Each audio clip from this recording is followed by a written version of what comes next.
আসসালামু আলাইকুম প্রিয় বন্ধুরা, কেমন আছেন? আশা করি সবাই ভালোই আছেন।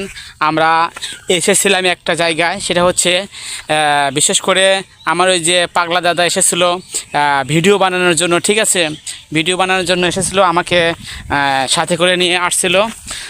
বন্ধুরা, এটা হচ্ছে আপনার মণিপুর আর কি, নামাপাড়া যত সম্ভব। এটা হচ্ছে একটা বিল, জায়গাটা খুবই সুন্দর। এখানে সবচাইতে বেশি ভালো লাগে হচ্ছে আপনার যে সময় বিলে বর্ষার পানি হয়, এখানে প্রচুর পরিমাণ পানি হয় এবং দেখতে খুবই সুন্দর লাগে। পরিবেশটা একবারে গ্রামের চাইতে খুবই সুন্দর এবং মনোরম পরিবেশ বন্ধুরা, দেখুন। আর বিশেষ করে আরেকটা জিনিস, বর্তমান যে জায়গাটা দেখতে একটার জন্য খুবই সুন্দর লাগে, সেটা হচ্ছে সবুজ ঘাস আর গাছপালা খুবই সুন্দর এবং আমার কাছে অসাধারণ এই জায়গাটি। এজন্য আমরা মাঝে মাঝে এই জায়গাতে আসি ভিডিও বানানোর জন্য। প্রিয় বন্ধুরা, ভিডিওটা যদি ভালো লাগে শেয়ার করে দিবেন। ধন্যবাদ সবাইকে।